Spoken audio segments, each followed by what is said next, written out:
Hi, ഇന്ന് നമുക്കൊരു നല്ല പ്രോൺസ് ബിരിയാണി ഉണ്ടാക്കാം. ഇതിനായിട്ട് മെയിൻ ഇൻഗ്രീഡിയൻ്റ് എന്ന് വെച്ചാൽ ബിരിയാണി മസാലപ്പൊടിയാണ്. അത് ഞാൻ വീട്ടിൽ തന്നെയാണ് ഉണ്ടാക്കുന്നത്. അപ്പോൾ ആദ്യം നമുക്ക് അതെങ്ങനെയാണ് ഉണ്ടാക്കുന്നതെന്ന് നോക്കാം. അതിനായിട്ട് 20 ഗ്രാമ്പു, 15 കഷ്ണം പട്ട, 3 ടീസ്പൂൺ പെരുംജീരകം, 2 ടീസ്പൂൺ സാജീരകം, ഒരു തക്കോലം, 5 ഏലക്ക തൊലി കളഞ്ഞത്, 2 കഷ്ണം ജാതിക്ക. ഇതൊക്കെ നല്ലോണം ഒന്ന് കഴുകി ഉണക്കി മിക്സിയിലൊന്ന് പൊടിച്ചെടുക്കണം. ഇതാണ് നമ്മളിതിലെ മെയിൻ ഇൻഗ്രീഡിയൻ്റ് ആയിട്ടുള്ള ബിരിയാണി മസാലപ്പൊടി. ഇനി നമുക്ക് റൈസ് കുക്ക് ചെയ്യുന്നത് നോക്കാം. ഞാനിവിടെ കൈമ അരിയാണ് എടുത്തത്. 4 കപ്പ് കൈമ അരിയാണ് എടുത്തത്. 4 കപ്പ് കൈമ അരിക്ക് ഞാൻ എടുക്കുന്നത് 6 കപ്പ് വെള്ളമാണ്. ഞാൻ കുക്കറിലാണ് ഇത് കുക്ക് ചെയ്തെടുക്കുന്നത്. അപ്പം 4 കപ്പ് കൈമ അരിക്ക് 6 കപ്പ് വെള്ളം ഒഴിക്കുക ആദ്യം. പിന്നെ അതിലേക്ക് ആവശ്യത്തിനുള്ള ഉപ്പ് ഇടുക. പിന്നെ അടുത്തത് നാരങ്ങ, ചെറുനാരങ്ങ ഒരു 1/2 കഷ്ണം എടുത്തിട്ട് അതിൻ്റെ നീരൊഴിക്കുക. പിന്നെ നമ്മൾ നേരത്തെ ഉണ്ടാക്കി വെച്ച ബിരിയാണി മസാലപ്പൊടി ഉണ്ടല്ലോ, അതിൽ 3 ടീസ്പൂൺ ഇതിലേക്ക് ഒഴിക്കുക.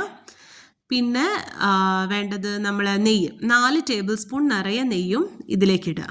എന്നിട്ട് നല്ലോണം ഒന്ന് ഇളക്കി അടച്ച് വെച്ചിട്ട് ഹൈ ഫ്ലെയിമിൽ ഒരു വിസിൽ വരുന്നവരെ കുക്ക് ചെയ്തെടുക്കുക. ഒരു വിസിൽ വന്നു കഴിഞ്ഞ് ഫുൾ അതിൻ്റെ ഗ്യാസൊക്കെ പോയി കഴിഞ്ഞാൽ തുറന്ന് നോക്കിയാൽ നമുക്ക് ഏകദേശം കറക്റ്റായിട്ടുള്ള കൺസിസ്റ്റൻസിയിലാണ് റൈസ് കിട്ടുക. ആദ്യം ചിലപ്പം കുറച്ചൊന്ന് ഒട്ടുന്ന പോലെ തോന്നും, പക്ഷെ അത് ചൂടിത്തിരി കുറയുമ്പോഴേക്കും അത് ശരിയാവും. ഇനി നമുക്ക് മസാല ഉണ്ടാക്കുന്നത് നോക്കാം. ഇതിനായിട്ട് നമുക്ക് വേണ്ടത് 2 തക്കാളി, 4 സവാള, ഒരു കൈപ്പിടി നിറയെ മല്ലിയിലയും പുതിനയിലയും, പിന്നെ ഇഞ്ചി വെളുത്തുള്ളി പച്ചമുളക് പേസ്റ്റും. ഞാൻ 1 കിലോ ചെമ്മീനാണ് ഇവിടെ എടുക്കുന്നത്. അതിലേക്ക് 1 ടീസ്പൂൺ ഇഞ്ചി വെളുത്തുള്ളി പച്ചമുളക് പേസ്റ്റും, പിന്നെ 1 ടീസ്പൂൺ മഞ്ഞൾപ്പൊടിയും, പിന്നെ നേരത്തെ നമ്മൾ ഉണ്ടാക്കി വെച്ച ബിരിയാണി മസാല പൊടിയിൽ നിന്ന് ഒരു 2 ടീസ്പൂണും ഇതിലേക്ക് ഇടുക.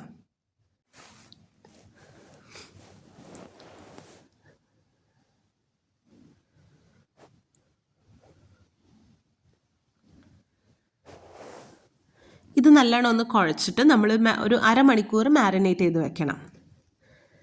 ഇനി നമ്മൾ ബിരിയാണി പോട്ട് ഒന്ന് നല്ലോണം ചൂടായിട്ട് അതിലേക്ക് വെളിച്ചെണ്ണ ഒഴിക്കുക.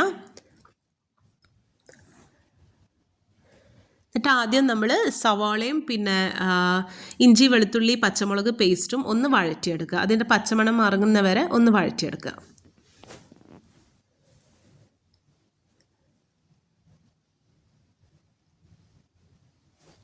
ഇപ്പം ഞാൻ സവാള ഇട്ടു. എന്നിട്ട് അതൊന്ന് ജസ്റ്റ് ഒന്ന് വഴറ്റിയിട്ട് അതിൻ്റെ മേലെ തന്നെ ഇഞ്ചി വെളുത്തുള്ളി പച്ചമുളക് പേസ്റ്റ് ഇട്ടു. എന്നിട്ട് അതൊന്ന് നല്ലോണം വഴറ്റിയെടുക്കുക. ആ പച്ചമണം, ഇഞ്ചി വെളുത്തുള്ളീൻ്റെ ആ ഒരു പച്ചമണം മാറുന്നവരെ ഒന്ന് വഴറ്റിയെടുക്കുക.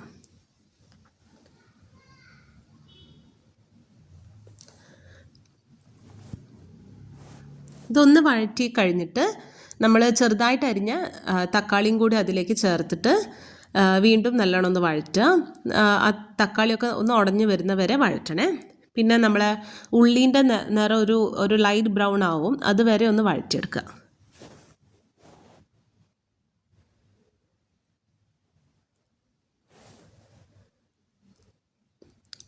ഇപ്പം കണ്ടില്ല, ഏകദേശം കളറ് മാറിയപ്പം നമ്മൾ മല്ലിയിലയും പുതിനയിലയും ഇട്ടിട്ട് വീണ്ടും വഴറ്റാം. ഇതെല്ലാം ഒന്ന് വഴറ്റി നല്ല ഒരു മണമൊക്കെ വരുമ്പം അതിലേക്ക് ബാക്കിയുള്ള മസാലപ്പൊടിയും കൂടെ അതിലേക്ക് ചേർത്തിട്ട് വീണ്ടും ഒന്ന് ഇളക്കുക.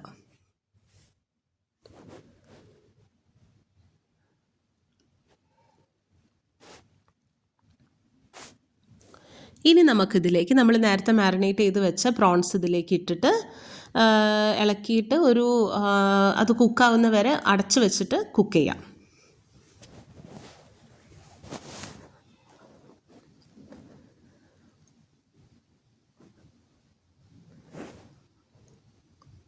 അടച്ചു വെച്ച് അത് വേവുന്ന വരെ കുക്ക് ചെയ്ത് തുറന്നു കഴിഞ്ഞാൽ നമ്മൾ മസാല റെഡിയായി. ഇനി ഒന്നുമില്ല, ഇനി ഇതിൻ്റെ മേലേക്ക് നമ്മൾ നേരത്തെ കുക്ക് ചെയ്ത് വെച്ച റൈസ് ഇടുക. ഒരു ലെയർ ഫുള്ള റൈസ് ഇടുക. എന്നിട്ട് അതിൻ്റെ മേലെ കുറച്ച് അണ്ടിപ്പരിപ്പും കിസ്മിസും, പിന്നെ ഞാൻ ഇവിടെ ഒരു സവാളയാണ് എടുത്തത്, അത് നെയ്യിലൊന്ന് ഡീപ്പ് ഫ്രൈ ചെയ്ത് എടുത്തത് അതിൻ്റെ മേലെ ഒന്ന് വെതറുക. എന്നിട്ട് വീണ്ടും നമ്മൾ ഒരു ലോ ഫ്ലെയിമിൽ, വളരെ ലോ ഫ്ലെയിമിൽ അടച്ച് വെച്ച് ഒരു 5 തൊട്ട് 7 മിനിറ്റ് വരെ ഒന്ന് അടച്ച് വയ്ക്കാം.